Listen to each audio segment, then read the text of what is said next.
오늘 우리에게 주신 하나님의 말씀은 출애굽기 11장 1절부터 8절까지 출애굽기 11장 1절부터 8절까지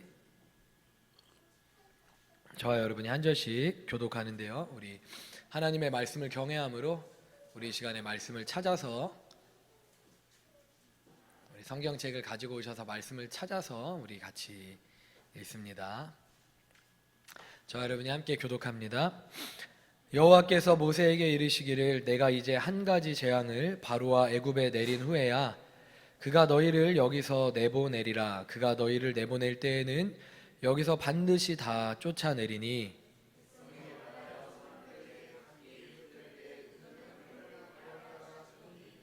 여호와께서 그 백성으로 애굽 사람의 은혜를 받게 하셨고 또 그 사람 모세는 애굽 땅에 있는 바로의 신하와 백성의 눈에 아주 위대하게 보였더라.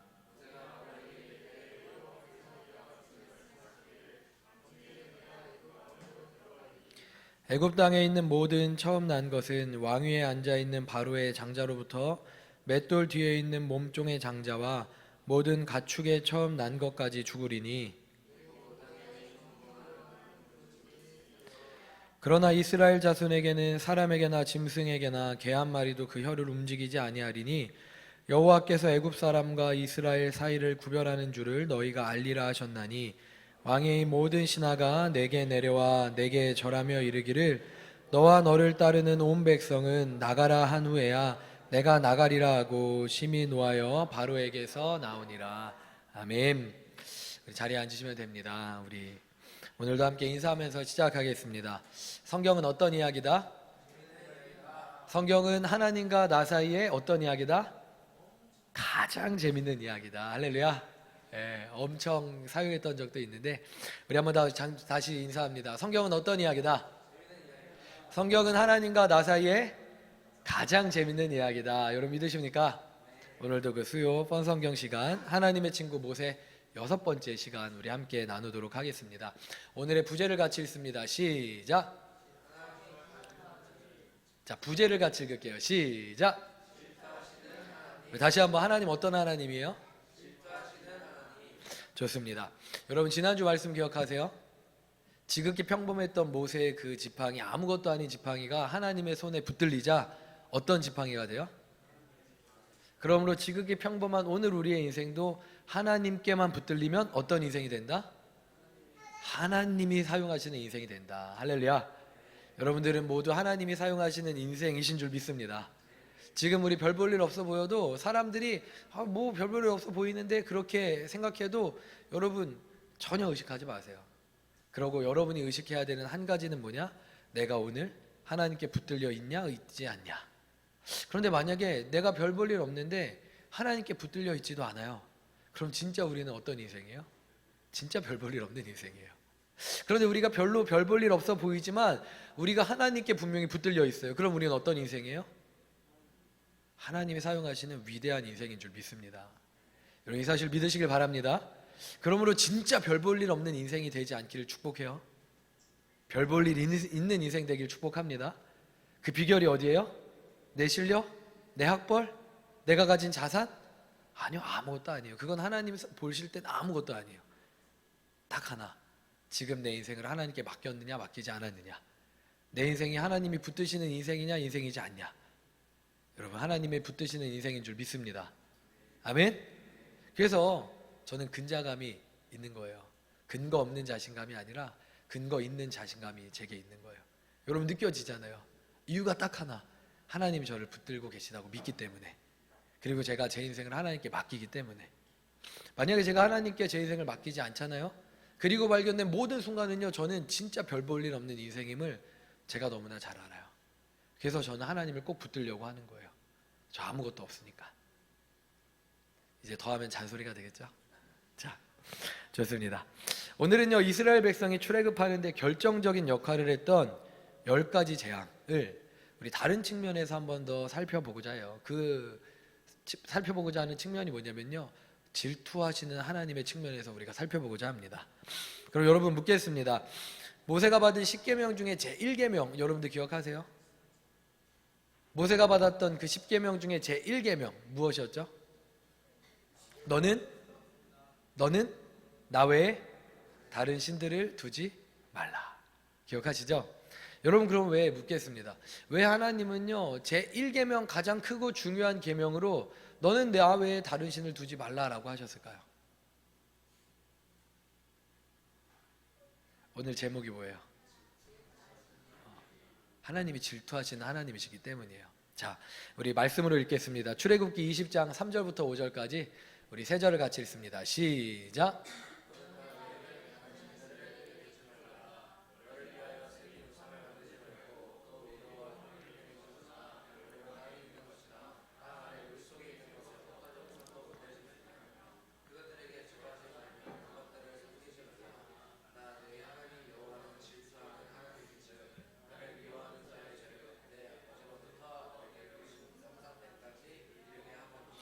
아멘. 하나님 말씀하셨어요. 너는 나 외에 다른 신 두지 말라. 땅 아래에 있는 것이나 땅에 있는 것이나 하늘에 있는 거나 땅 아래 물속에 있는 것이나 어떤 형상도 만들지 말고 절하지 말아라. 왜? 나는 질투하는 하나님이기 때문에. 그래서 나를 질투하게 만드는 자의 죄를 갚되 아버지로부터 3, 4대에 이르기까지 그 죄를 갚겠다 하셨어요. 여러분, 우리 하나님은 어떤 하나님이시라고요? 질투하시는 하나님이신 줄 믿습니다. 근데 여러분, 하나님이 질투하신다라는 말이 조금 우리 들리기에 이상할 수 있을 것 같아요. 그럼 왜 하나님은 질투하시는 하나님이시냐? 여러분, 함께 그냥 쉽게 생각해보면 이래요. 저희 사랑하는 사모님이 어느 날부터인가 옆집 아저씨를 더 좋아하는 거예요. 옆집 아저씨만 보면은 저에게서 볼 수 없는 그런 이상한 더 막 사랑스러운 눈빛으로 막 이렇게 보고 이렇게 계속 못 잊고 보는 거예요. 그럼 제 마음이 아무렇지 않으면 정상이 아니에요. 아닌 거예요. 제 마음이 열불이 나고 그냥 지금 이야기만 해도 화가 나는 그것, 이게 정상인 거예요. 왜냐면 제가 저희 사모님을 사랑하니까. 여러분, 남자친구가 생겼고 여자친구가 생겼어요. 근데 남자친구가 내 친구랑 더 친해, 내 친구랑 더 자주 만나, 내 친구랑 더 많이 카톡을 해. 그러면 열 받아요, 안 받아요? 받아요. 이게 정상인 거예요. 왜? 내가 나의 남자친구를, 내 여자친구를 사랑하니까. 우리 하나님이 왜 질투하시는 줄 아세요? 왜요? 사랑하시니까. 우리를 진짜 사랑하시니까. 그 증거가 어디예요? 십자가. 그 아들을 내어주시기까지 사랑하신 그 사랑이 우리를 사랑하시는 사랑의 크기예요. 그래서 하나님은요, 우리가 하나님보다 무언가를, 누군가를 더 사랑하잖아요. 그럼 그때부터 질투하세요. 질투하실 뿐만 아니라 그 무언가를 더 사랑하지 못하게 하나님의 하나님 되심을 우리에게 나타내신다는 겁니다. 믿으십니까? 믿으십니까? 이게 바로 질투하시는 하나님이신 줄 믿습니다.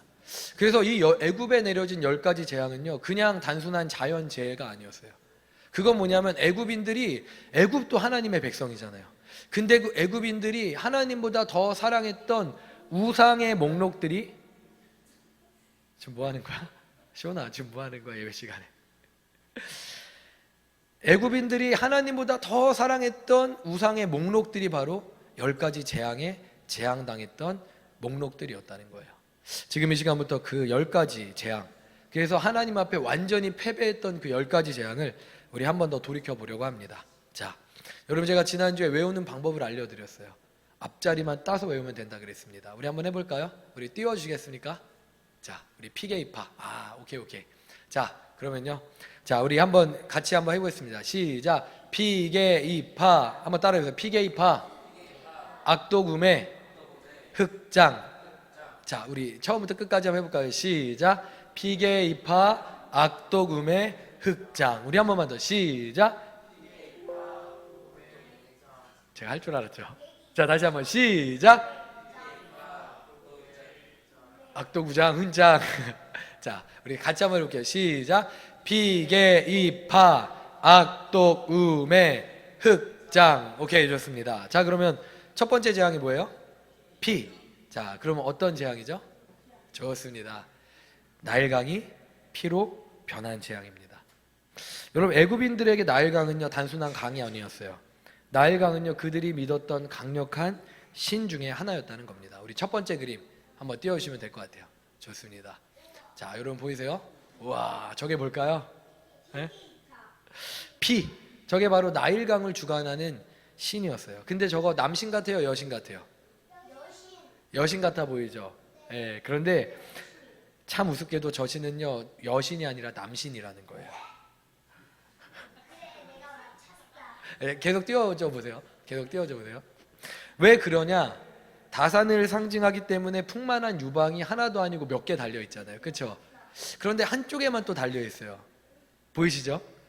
그리고 하지만 나일강을 주관하는 강력한 힘도 가져야 되기 때문에 힘도 센 모습이어야 돼서 유방을 가진 남자신이었던 거예요. 그러니까 사람이 만드는데 사람이 만든 게 우상이잖아요. 사람들이 생각하기를 힘도 세야 되는데 풍요의 상징이어야 돼 하니까 유방도 달려야 되는 거예요. 그래서 저런 기괴한 모습의 남신이 만들어진 겁니다. 이 남신의 이름은 뭐냐면요 하피예요. 하피. 우리 한번 따라합니다. 하피. 하필이면 하피. 예, 네.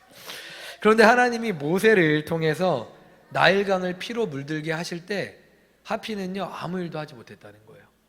나일강을 주관하는 그 강력한 신이었는데 이 그림의 하피는요 아무것도 하지 못했어요. 왜요? 왜? 가짜였으니까. 가짜였으니까. 참신이 아니었으니까. 그래서 결국 이 재앙을 통해서 하나님은요 애굽 온 백성과 이스라엘에게 참신이 누구인지를 알려주신 거예요. 하피가 아니라 누구다? 하나님이시다. 믿으십니까? 자, 우리 출애굽기 7장 20절부터 21절 우리 같이 읽습니다. 시작.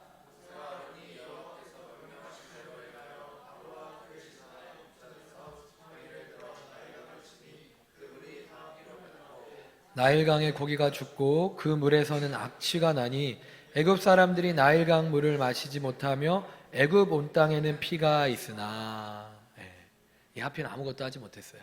왜냐하면 그가 참신이 아니라 가짜였기 때문에.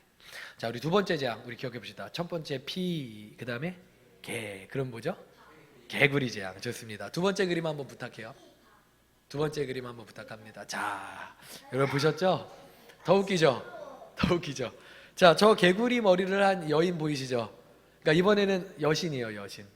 그런데 여러분 그 옆에 있는 여자들의 모습이요 딱 봐도 어떤 모습 같아요?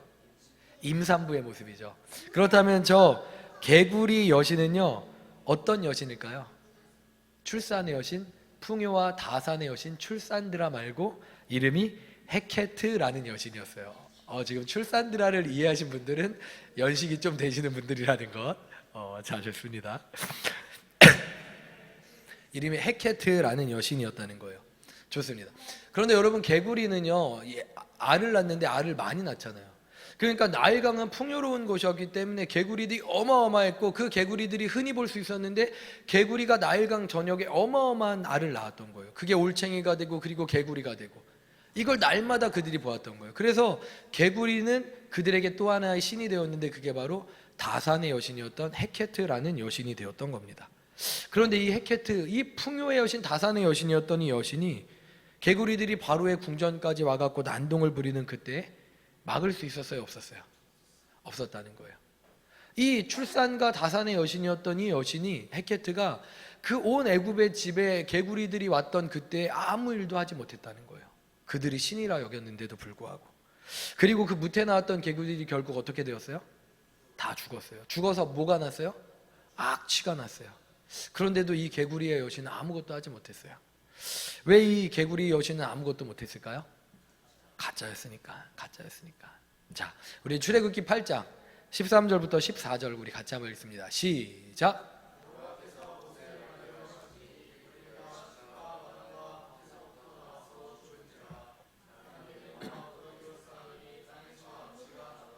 네, 다 가짜였던 거예요. 자, 우리 세 번째 재앙 봅시다. 피개 이. 오케이. 그러면 이는 뭐죠? 그냥 이 재앙이에요. 자, 그림 한번 부탁드립니다. 자, 다 비슷비슷하게 생겼는데 다르죠? 네. 저 머리에 있는 새가 뭘까요? 이 잡아먹는 새. 아니에요. 꿩 아니에요. 오리 아니에요. 정답, 거위라는 거. 거위 같아 보이지 않으죠? 근데 저 위에 있는 새는 거위라는 거예요. 저 신은요 초록색으로 있는 남신, 이름은요 게부라는 남신이에요. 게부. 그럼 이 신은요 어떤 신이냐? 대지, 땅을 주관하는 신이었다는 겁니다. 그리고 이 게부는요 지금은 서 있지만 대부분의 이집트 신화 속 모습에는 땅과 맞닿아서 누워 있는 모습으로 표현되었다는 거예요. 그런데 하나님께서 어떻게 하냐면요, 세 번째 재앙에서 모세의 지팡이를 들어서 무엇을 치냐면 땅을 쳐요. 땅을 쳐요. 땅을 쳐서 땅의 티끌, 먼지가 이가 되게 만드시는 거예요. 그렇게 이 개부를 직접 쳐버리시는 겁니다. 그러면 여러분 한번 생각해 보세요. 땅을 쳐서 개부에게 직접 도전했잖아요. 그럼 개부 어떻게 해야 돼요? 일어나야죠. 막아야죠.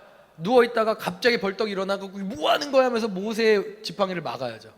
근데 모세의 지팡이가 땅을 치는 그때에도, 그리고 땅의 티끌이 이로 변하여서 각 우상, 각 가축들에 붙어갖고 괴롭게 만들었던 그때에도 이 개부는 무엇 했어요? 못했어요?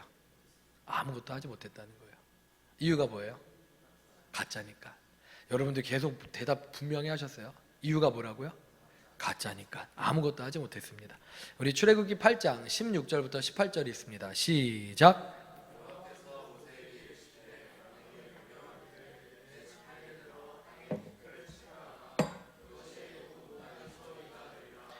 그들이 그대로 행할세. 아론이 지팡이를 잡고 손을 들어 땅에 티끌을 치매 애굽 온 땅의 티끌이 다 이가 되어 사람과 가축에게 오르니 요술사들도 자기 요술로 그같이 행하여 이를 생기게 하려 하였으나 못하였고 이가 사람과 가축에게 생긴지라. 아멘. 우리 네 번째 재앙 봅시다. 자, 피개이 파. 그게 뭐죠? 파리 재앙입니다. 자, 그림 부탁드립니다. 자, 보이시죠? 여러분, 근데 이 신은요, 이 남신은요, 얼굴이 뭐가 있어요? 얼굴에 뭐가 붙어 있어요? 일단 곤충 같아요. 그렇죠? 이 곤충은요 뭘까요? 이 곤충은요 새똥구리라고도 하고, 그리고 이 곤충은요 특별히 여러분들 이집트 관련한 헐리우드 영화들, 이집트 고대 이집트와 관련한 이 미라 나오는 그런 영화들 보면은 주로 등장하는 곤충이 하나 있어요. 그게 뭐죠? 삼엽충 말고. 아니야. 딱정벌레. 그리고 특별히 이 풍뎅이가 등장을 하거든요. 고대 이집트를 다룬 영화들. 그런데 이 풍뎅이 새똥구리가 상징하는 게 뭐냐면요, 이 새똥구리의 신은 뭐냐면은 이름이 케프리라는 신이에요. 케프리. 근데 이 케프리는요 얼굴에 새똥구리를 가지고 있는데, 왜 새똥구리를 가지고 있냐면 새똥구리가 새똥의 알을 낳았잖아요. 그러면은 그곳에서 다시 뭐가 생겨요? 시간이 지나면 새똥구리가 생겨요. 그래서 이 신의 역할은 뭐냐면 창조의 신이라고 여겨진 거예요. 새똥구리가 그냥 새똥의 알을 낳는데 새똥구리가 또 생기는 걸 보고 창조의 신이라고 여겼던 거예요. 얼마나 웃기는 신이에요. 새똥구리도 신인. 그리고 새똥구리가 또 새똥을 동그랗게 굴리는 모양, 파브르곤충기 보면 기억하죠?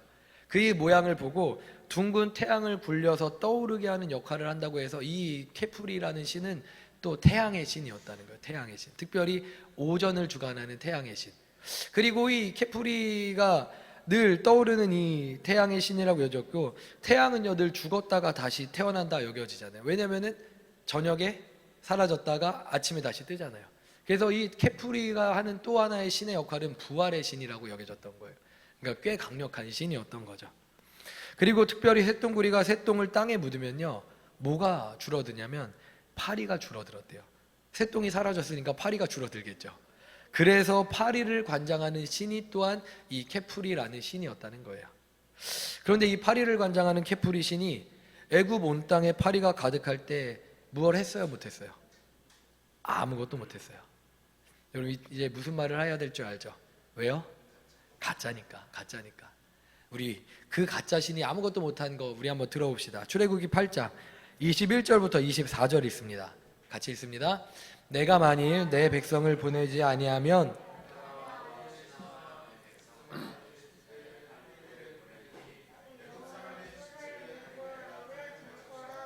그들이 사는 땅에도 그러하리라. 그날에 나는 내 백성이 거주하는 곧센 땅을 구별하여 그곳에는 파리가 없게 하리니 이로 말미암아 이 땅에서 내가 여호와인 줄 내가 알게 할 것이라. 내가 내 백성과 내 백성 사이를 구별하리니 내일 이 표징이 있으리라 하셨다 하라 하시고, 여호와께서 그와 같이 하시니 무수한 파리가 바로의 궁과 그의 신하의 집과 애굽 온 땅에 이르니 파리로 말미암아 그 땅이 황폐하였더라. 아멘. 특별히 다섯 번째 재앙부터는 하나님이 무엇과 무엇을 구별하세요? 애굽 전역과 이스라엘 백성들이 거하는 고센 땅을 구별하신다는 거예요. 그래서 파리가 어디에는 있어요? 애굽 전역에는. 근데 어디에는 없어요? 이스라엘 백성들이 머무는 고센 땅엔 파리가 한 마리도 없는 거예요. 할렐루야. 그러면 이렇게 하시기까지 하나님이 무엇 보여주시려고? 이 파리 신은 가짜야. 근데 뭐가 진짜야? 야훼 하나님, 여호와 하나님이 진짜야 라는 걸 보여주시기 위해서 더 극적으로 하나님이 일하시기 시작한 거예요. 자, 이렇게 첫 번째 네 가지 재앙은 끝났습니다. 다시 한번 따라해 볼게요. 첫 번째 네 가지 재앙 뭐예요? 피개, 이파. 이해되시죠? 자, 이제 다음 다섯 번째부터의 재앙입니다. 악으로부터 시작해요. 같이 해볼까요? 시작. 악독, 우매. 좋습니다. 자, 그러면 다섯 번째 악의 재앙은 뭐죠? 악질의 재앙이에요. 우리 그림 한번 부탁드릴게요. 자, 이제는 이제 사람 형상도 아니고 뭐예요? 가축, 황소의 형세, 특별히 암소의 형상이죠. 근데 이 암소의 젖을 누가 먹고 있어요? 사람이 먹고 있어요. 이 신의 이름은요, 여러분 한 번쯤은 들어봤을 수도 있을 거예요. 이름이 뭐냐면 하토르라는 신이에요. 하토르라는 신이에요. 이 하토르라는 신은요, 무엇을 관장했냐면 음악, 미, 그리고 성애, 이 성적인 것, 그리고 수태를 관장한다라고 여겼어요. 그러니까 이 신들이 대부분 풍요, 다산, 수태 이런 것들을 계속 관장하잖아요. 이유가 뭔지 알아요? 이 과거의 고대의 신들은요, 음란한 신이었어요. 그래서 그 신전에서 하는 행위 가운데 그런 음란한 일들이 반드시 있었고, 그래서 사람들이 더 그 신을 섬기는데 기뻐하고 열광했던 거예요. 사람들이 좋아하는 일을 했기 때문에. 근데 이 하토르라는 신도 그렇게 음악과 미와 성애와 수태를 관장하고, 특별히 잔치와 쾌락을 관장하던 제사의 신이었다는 거예요. 왜 제사의 신이었냐면 이 신이 가축을 주관하는 신이었거든요. 왜 가축을 주관하냐? 제사에 꼭 뭐가 필요해요? 가축이 필요하잖아요. 그래서 이 가축마저 주관하는 신이 바로 이 하토르라는 신이었어요. 그래서 이 신은요, 소의 머리에 이 빨간 게 뭐냐면요, 태양이에요. 그래서 자신의 머리에 태양을 주관하고 있는 힘이 센 신이었다는 겁니다. 근데 여러분, 이 악질이 어디에 내려졌냐면 애굽의 모든 가축들에 내려진 거예요. 애굽의 모든 가축들에 내려진 거예요. 제사에 필요한, 잔치에 필요한 가축들을 이 하토르라는 신은요, 지켰어요, 못 지켰어요? 못 지켰다는 거예요. 그래서 제사를 드릴 수 없게 되었고, 말과 나귀와 낙대와 소와 양이 모두 악질에 걸려 죽게 되어서 애굽의 제사, 군사, 교통, 경제, 사회가 다 마비되어졌는데도 불구하고 이 하토르라는 신은 아무것도 하지 못하고 침묵만 하고 있었다는 겁니다. 왜요? 가짜니까. 우리 출애굽기 9장 2절부터 7절. 우리 출애굽기 9장 2절부터 7절 같이 있습니다. 시작. 내가 만일 보내기를 거절하고 억지로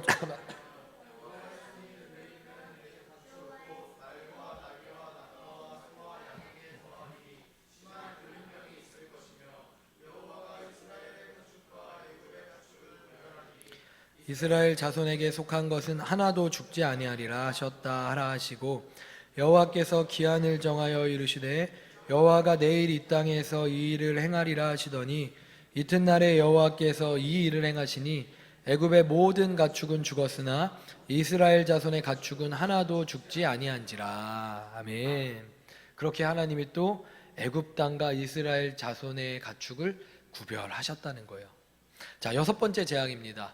자, 악 다음에 뭐죠? 독. 그래서 독종 재앙이에요. 자, 그림 한번 부탁드릴게요. 좋습니다. 네. 조금 더 이제 여섯 번째 재앙인 독종 재앙은요, 특별히 또 구별되어지는 게 있는데, 그게 뭐냐면 이 여섯 번째 재앙부터 어디에도 영향을 미칠까요? 사람의 몸에도 영향을 미치게 된다는 거예요. 지금까지는 강, 그리고 파리, 사람의 몸에 직접적으로 영향을 미치지 않았는데 이 독종부터는 사람의 몸에 영향을 미치는 재앙이 되어집니다. 특별히 독종, 종기는 어떻게 되었냐면요, 발열을 나게 만들어갖고 막 화끈화끈하게 거리는 이 욥이 가졌던 그런 종기와 같은 질병이었어요. 근데 이걸 어디에서 이 독종 재앙을 가져오게 하냐면 이스라엘 백성들이 벽돌을 굽게 했던 그 화로에서, 그 고통스러웠던 화로에서 재를 꺼내어 하늘로 날려요, 모세와 아론이. 그리고 그 날아간 것이, 그 재가 닿는 사람에게 독종이 되는 것으로 변하여지게 되었다는 거예요. 이건 뭐냐면요, 하나님께서 자신의 백성을 괴롭게 하였던 애굽 백성들을 친히 심판하신다는 의미였어요. 그리고 이때 그러니까 사람의 몸에 질병이 찾아왔잖아요. 그러면 어떤 신이 움직여야 될까요? 이제는 질병의 신이 움직여야 되죠.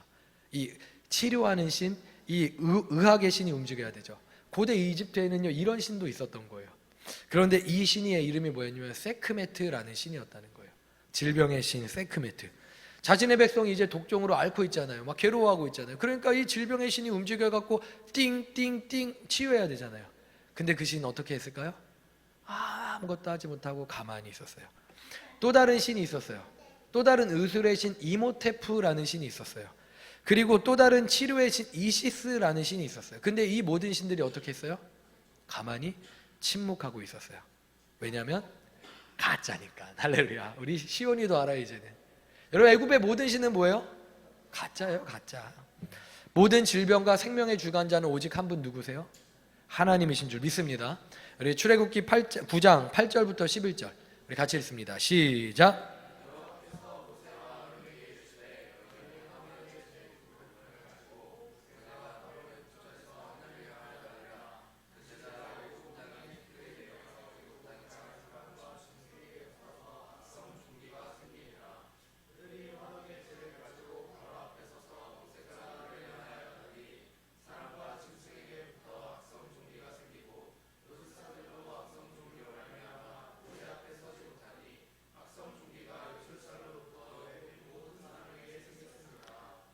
할렐루야.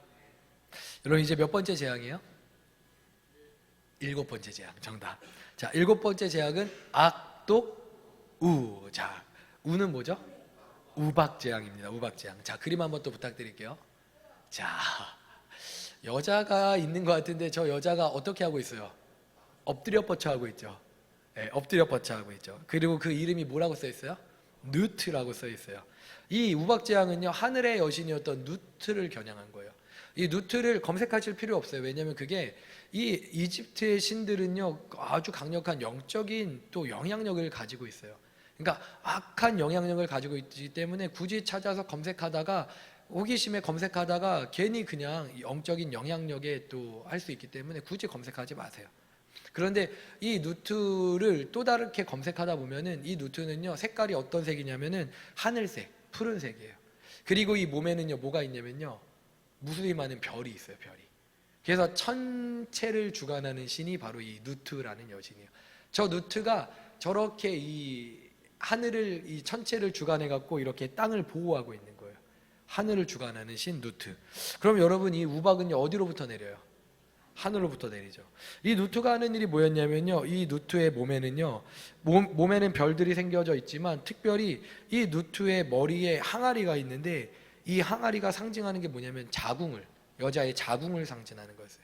제가 처음에도 말씀드렸듯이 고대의 모든 신들은 아주 밀접한 이 아이를 낳아야 그것이 다 노동력이 되었고 힘이 되었기 때문에 아이를 낳는 그 행위가 아주 밀접하게 연결되어져 있었어요. 그래서 우상은 곧 음란과 연결되어질 수밖에 없었던 것이 고대 이 신들의 세계였어요.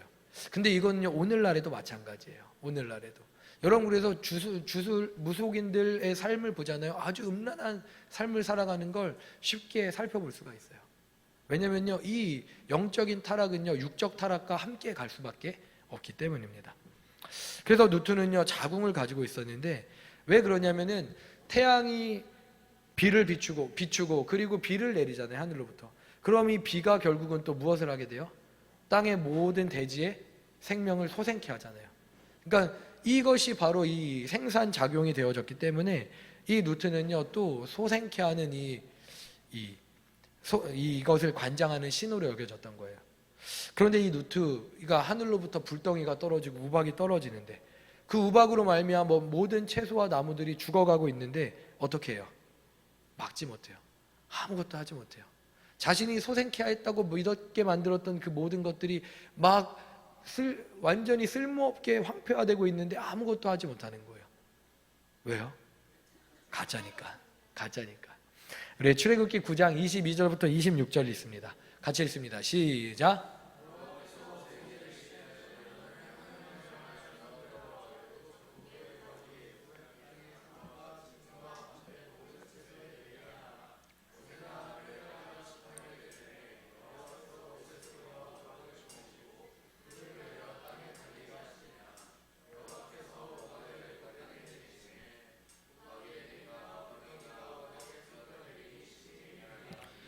나라가 생긴 그때로부터 애굽 온 땅에는 그와 같은 일이 없었더라.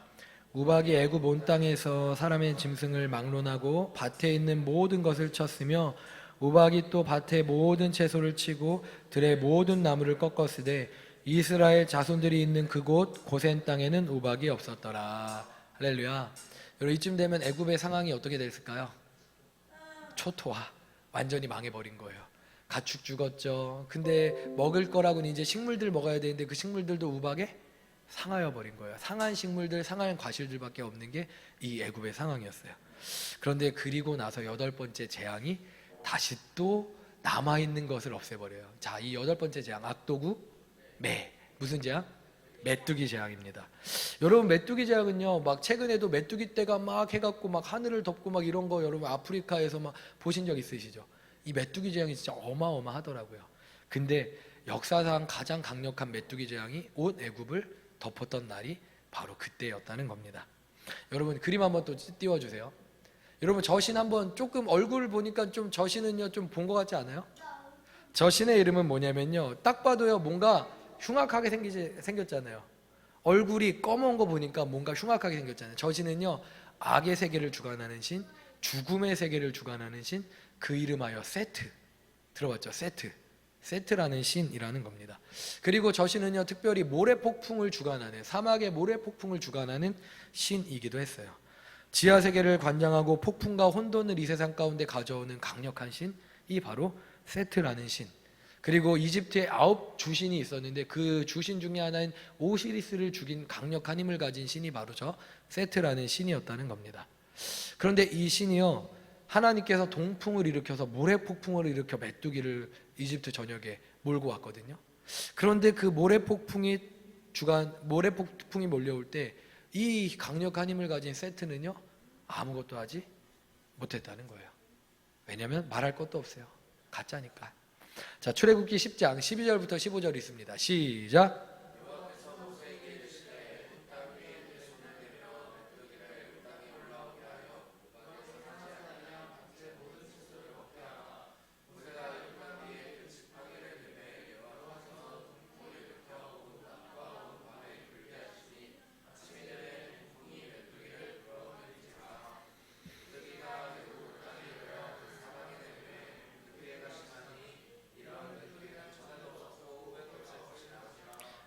메뚜기가 온 땅을 덮어 땅이 어둡게 되었으며 메뚜기가 우박에 상하지 아니한 밭의 채소와 나무 열매를 다 먹었으므로 애굽 온 땅에서 나무나 밭의 채소나 푸른 것은 남지 아니하였더라.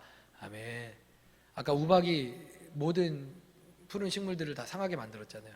근데 그래도 잎에 붙어 있는 것들이 있었죠. 그거 어떻게 됐어요? 메뚜기가 그것마저 다 먹어버린 거예요. 진짜 먹을 것조차 없게 되어버린 겁니다. 자, 그런데 이건 여덟 번째 재앙이었어요. 아직도 2개의 재앙이 남아있어요. 자, 마지막 피게이파, 악동음의, 그 다음에 마지막 9번째 재앙은 뭐예요? 흑암의 재앙이라는 겁니다. 자, 그림 한번 또 띄워주세요. 자, 이 9번째 는요, 맞아요. 독수리. 근데 독수리 머리 위에 뭐가 있어요? 태양이 있는 거예요. 저 태양은요, 애굽의 많은 신들 중에서 가장 강력하다고 여겨지는 신, 바로 라라는 신이었어요. 우리 성은 형제가 애굽의 신들을 다 아는데 이게 게임 때문에 아는 거예요? 아니면 공부를 했어요? 봤던 것에서 다 알고 있어요. 세트, 라, 다 알고 있는 거야. 좋습니다. 태양신 라는요 얼굴이 매의 얼굴, 저게 새의 얼굴인데 매의 얼굴을 하고 있는 거예요. 그리고 그 위에는 태양을 달고 있습니다. 매 얼굴을 한 이유는 뭐냐면 고대인들에게 매는요 눈이 시력이 아주 좋아서 밑에 위에서 뜨고 있다가 확 내려서 잡아채잖아요. 그래서 매는 무엇을 상징했냐면 모든 것을 다 보고 있는 걸 상징했던 거예요. 그래서 모든 세상을 두루 관장하는 신이 바로 태양신 라라는 거였습니다. 그런데 이 태양을 관장하는 신은요 라가 가장 강력한 신이었는데 라 말고도 여러 신이 더 있었다는 거예요. 제가 아까 얘기했던 케풀이라는 신도 태양을 관장하는 신이라 그랬잖아요. 그래서 태양은 아침에 뜨는 태양을 관장하는 신은 케풀이라는 신이었고 낮에 태양을 관장하는 신은 아문이라는 이름의 신이었어요. 그리고 지는 태양을 관장하는 신은 아툼이라는 신이었고 호루스라는 이름도 많이 들어봤죠. 이 호루스라는 신도요 태양을 관장하는 신 중에 하나였어요. 그럼 왜 태양 관장하는 신만 이렇게 많았을까요? 왜요? 가장 세 보이니까, 가장 있어 보이니까 모두가 다 신들이 다 태양 관장하는 신이 되고 싶었던 거예요. 그래서 서열을 매겨갖고 그 신들이 그 중에 가장 태양을 관장하는 신 중에 가장 센 신은 뭐다? 라라는 신이었다는 겁니다. 그런데 모든 피조물 중에 가장 강해 보였던 이 태양신 라조차도, 그리고 달을 주관하는 신도 3일 동안 흑암 속에 있었다는 거예요. 흑암 속에 있었을 때 불이 없었던 시대였기 때문에 아무것도 할 수가 없는 거예요. 그들이 극한의 두려움에 빠졌을 거예요. 그런데 그 시간 동안 애굽 백성을 건질 신은 아무도 없었던 거예요. 그 땅의 모든 신이 다 패배하고 말았던 거예요. 그러나 그때에도 고센 땅에는 무엇이 있었을까요? 빛이 있었어요. 여러분, 이건 상식적으로 불가능한 일이에요. 그렇죠? 흑암이 객이 일식이 되어지면 어두워지잖아요. 진짜 어두워지고 온도가 내려가요. 그런데 그때 객이 일식은요, 태양이 완전히 가려지기 때문에 한 곳에만 빛이 있을 수 있어요, 없어요? 없어요. 그러니까 이건 과학으로 설명할 수 없는 거예요. 그런데 그 일이 그때 있었던 거예요. 3일 동안 개기일식으로 태양이 가려졌던 모든 간에 고센 땅에는 빛이 있었어요. 그 빛은 무엇이었을까요? 하나님의 빛. 믿으십니까? 믿으십니까? 우리 출애굽기 10장 21절부터 23절 있습니다. 시작!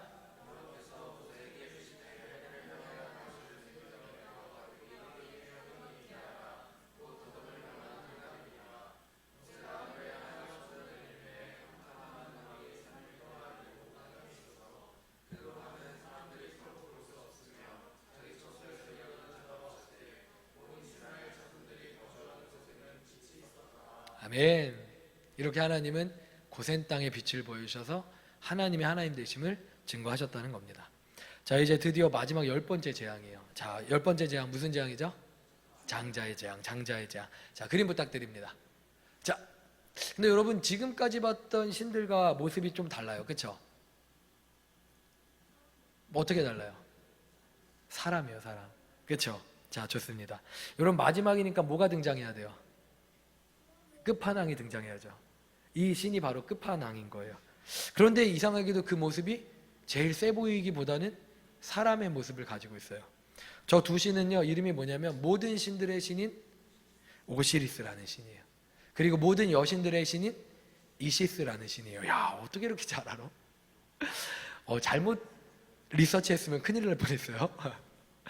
그리스 신화로 따지면 누구와 누구 같을까요? 제우스와 헤라의 역할인 겁니다. 고대 애굽에서 바로, 근데 즉 파라오는요, 태양신 라의 아들이자 모든 신들의 신인 오시리스로 여겨졌던 거예요. 그리고 그네 아내였던 왕비는요, 이시스로 여겨졌던 거예요. 다시 말해서 애굽 신간에 있어서 끝판왕은 누구였냐면 바로였던 거예요. 애굽 신간에 있어서 가장 센 신은 결국은 바로였던 거예요. 바로는 그냥 왕이 아니라 애굽 세계에서, 고대 애굽 세계에서는 현현한 신이었어요.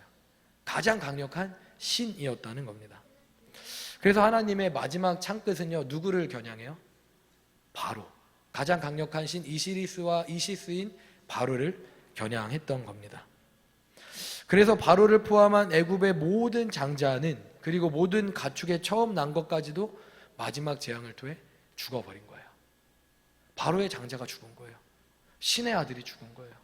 그 자신들이 믿었던 끝판왕의 신조차도 하나님 앞에 아무것도 할 수 없었던 것, 이게 마지막 장자의 재앙이었던 겁니다.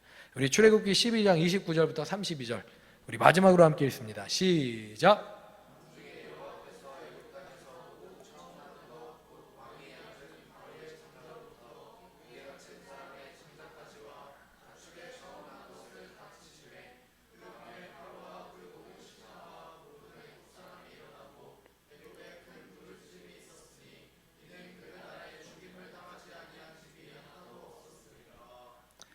밤에 바로가 모세와 아론을 불러서 이르되 너희와 이스라엘 자손은 일어나 내 백성 가운데서 떠나 너희의 말대로 가서 여호와를 섬기며 너희가 말한 대로 너희 양과 너희 소도 몰아가고 나를 위하여 축복하라 하며. 아멘. 바로가 어떻게 했어요? 굴복해 버렸어요. 나를 축복하라. 나 너무 두렵다, 무섭다. 자기 아들이 죽어버렸잖아요. 나라는 완전히 망해버렸고. 그래서 나를 축복하라라고 한 거예요. 여러분, 역사적으로 애굽의 전성기는요 바로 이때 람세스 2세 때였거든요. 책으로도 봤잖아요. 그런데 이때 무너져 내려버렸어요. 왜? 10가지 재앙으로 나라가 완전히 끝나버렸잖아요. 마지막 나는 군대도 어디에 수장되어 버렸어요? 홍해에 다 수장되어 버렸잖아요. 그래서 애굽이라는 그 역사에 가장 강력했던 강대국은요 더 이상 일어나지 못하고 그냥 변변한 국가로 그냥 힘을 제대로 발휘하지 못한 채 그 이후로 쭉, 그리고 지금까지도 그렇게 그냥 애굽, 이집트로 살아가고 있는 거예요. 여러분, 설교의 서두에서 말씀드린 것처럼 우리 하나님은 어떤 하나님이시라고요? 질투하신 하나님이에요. 그래서 우리가 하나님 외에 다른 신을 섬기는 걸 허락하지 않으십니다. 만일 우리가 만약에 우리 하나님 외에 다른 신을 섬기잖아요. 그럼 하나님은요 우리의 삶 가운데도 이 10가지 재앙을 내리신 것처럼 여러 환난과 고통을 허락하셔요. 왜 허락하셔요? 하나님만 섬기라고, 하나님만 사랑하라고. 왜냐하면 우리 하나님은 질투하시는 하나님이시기 때문이에요. 여러분, 이스라엘 백성들이 이제 출애굽을 합니다. 근데 출애굽할 때 어떤 사람들도 이 출애굽의 무리에 섞여 나온 줄 아세요? 애굽인들도 이 출애굽의 무리에 섞여 나왔다는 거예요. 왜 그랬을까요? 그들이 이 10가지 재앙을 통해서 알게 된 거예요. 애굽인 중에 소수가 함께 나왔겠지만 그들이 알게 된 거예요. 하나님만이 참 신이구나 라는 사실을 알게 된 거예요. 하나님은 바로 이 작업을 하기 위해서 우리의 삶 가운데 우리가 하나님보다 더 사랑하는 것이 있다면 그걸 없애기 위해서, 그걸 제거하게 하기 위해서 우리의 삶에 때로는 환난과 고통, 우리가 원치 않은 일들을 허락하셔서라도 우리를 하나님만 섬기게 하신다는 겁니다. 믿으십니까? 믿으십니까? 여러분, 우리 시윤이가 아이돌이 현재의 미래 소망이에요. 장래 희망이에요. JYP에 간대요. 근데 저는 이 아이돌이란 단어를 들을 때마다 여전히 좀 부대껴요. 여러분, 아이돌의 원래 뜻이 뭐예요? 우상. 근데 왜 이 아이돌 우상이라고 붙여지는 그것을 이 하이틴 아이들이 좋아하는 연예인들에 붙였을까요? 왜냐면 진짜 그 아이들에게 아이돌이 우상의 역할을 하기 때문이에요. 여러분, 예전에 서태지가 뭐 이렇게 할 때 진짜로 뭐 아이돌이 죽고 진짜로 막 콘서트에 너무 많이 모여갖고 압사당해갖고 죽고, 이런 일들이 왜 일어날까요?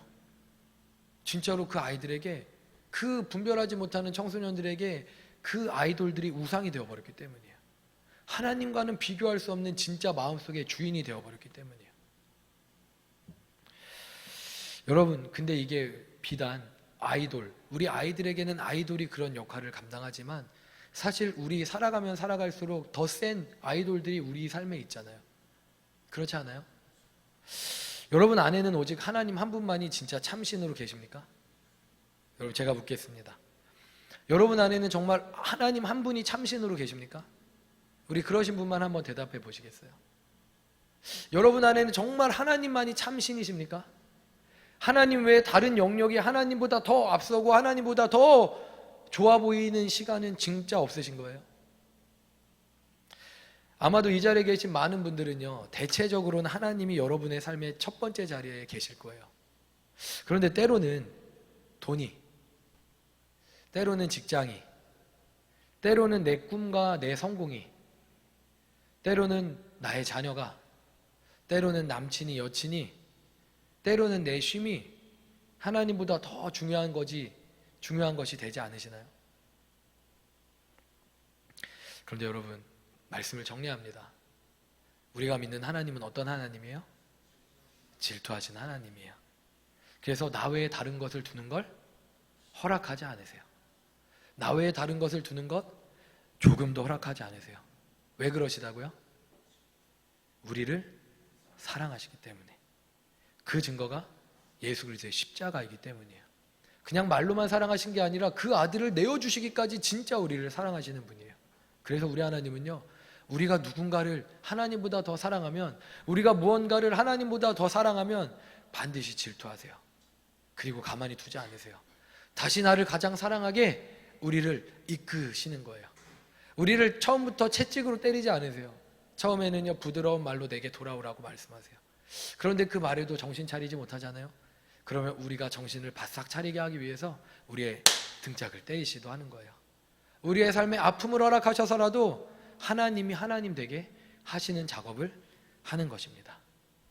사랑하는 여러분, 그러므로 우리 이 하나님께 우리의 전부인 사랑을 드리기를 축복합니다. 우리를 전부로 여기는 이 하나님께 우리도 전부의 사랑을 드릴 수 있기를 주님의 이름으로 축복합니다. 여러분 한번 생각해 보세요. 우리 온 우주에 비중으로 따지면 얼마만 할까요? 여러분 인터넷에서 그런 영상 보신 적 있으시죠? 우리 아이에서 쭉 이렇게 줌아웃을 해갖고 처음에는 이렇게 뭐 하늘로 갔다가 그랬다가 계속 줌아웃을 해서 지구, 근데 지구에서도 또 줌아웃 해갖고 우주, 근데 이 우리가 있는 이 갤럭시가 아무것도 아니잖아요. 우주 속에서는 그렇게까지 계속 확대되어지고 그렇게 어마어마하게 확대되어져서 다시 또 줌인해갖고 다시 이렇게 해갖고 그 어린아이 하나로 돌아오는 그런 장면 보신 적 있으세요? 그 장면 볼 때 뭘 느껴요? 우리는요 우주로 따지면요 정말 아무것도 아니에요. 먼지조차도 되지 않는 게 우리예요. 그런데 그 먼지조차도 되지 않는 존재인 우리를 위해 하나님이 그의 아들을 십자가에 내어 주셨어요. 그렇게 진짜 우리를 사랑하셨어요. 우주를 만드신 하나님이 우리를 그렇게 사랑하셨다고요. 가짜신이 아닌 참신이신 하나님이 우리를 진짜 사랑하신다고요. 그리고 우리에게 요구하시는 거예요. 내가 너를 이렇게 사랑하는 것처럼 너도 나에게 전부를 주길 원해. 우리 그 하나님께 우리의 전부를 드리기를 축복합니다. 우리의 시간과 우리의 모든 것을 드리는데 아까워하지 않기를 주님의 이름으로 축복합니다. 근데 여러분 마지막으로 말씀드릴게요. 근데 우리가 아까워하지 않고 주님께 모든 것 드리잖아요. 그럼 우리에게 찾아오는 진짜가 무엇인지 아세요? 참 평안과 참 기쁨이에요. 그래서 드릴 수 있는 거예요.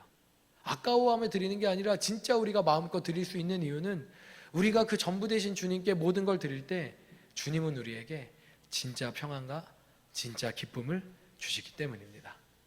애굽의 모든 신들은요 하나님 앞에 아무것도 아님을 드러낼 수밖에 없었어요. 그러나 그때 하나님을 자신의 신으로 모시며 나왔던 애굽 백성은 하나님의 백성이 되어졌다는 겁니다. 사랑하는 여러분, 우리 질투하신 하나님 앞에 우리의 모든 것을 내어드리는 저와 여러분 되기를 주님의 이름으로 축복합니다. 우리 함께 한번 기도하겠습니다. 우리 시간이 좀 갔으니까요 우리 한번 같이 기도할게요. 사실 우리 사모님 찬양했던 그 찬양은요 저도 할 때마다 참 울컥해요. 예수님만을 더욱 사랑, 날이 갈수록 덜 이윽 사랑, 신부의 고백, 죽을 때에도 저 천국에서도 더욱 사랑. 정말 이게 저의 고백이 되기를 너무 간절히 원해요. 그래서 그 찬양을 할 때에는요 두 가지의 감정이 있는 것 같아요. 그 한 주간을 그렇게 살지 못했을 때에는 하나님께 죄송해서 눈물이 나고, 그 한 주간을 하나님 앞에 충성되이 살았을 때에는요 더 사랑하고 싶은 마음에 눈물이 나더라고요. 사랑하는 여러분, 이번 한 주 동안 우리가 어떤 사랑을 주님께 드렸나요? 혹 잘 드리지 못하였다면 주님, 내가 주님을 더 사랑하길 원해요 라는 간절함으로 우리가 이 시간에 하나님을 사랑하기 원하고, 한 주간을 정말 하나님과 동행하며 충만하게 살았다면 그런데도 주님, 나는 여전히 내 주님을 더 깊이 사랑하길 원해요 라는 고백으로 기도하길 원합니다. 우리 시간에 한 3분간만 우리 함께 합심하여서 우리 하나님을 더 사랑하길 원한다고 우리 함께 고백하며 나아갑니다. 주여, 주여, 주여, 하나님, 하나님.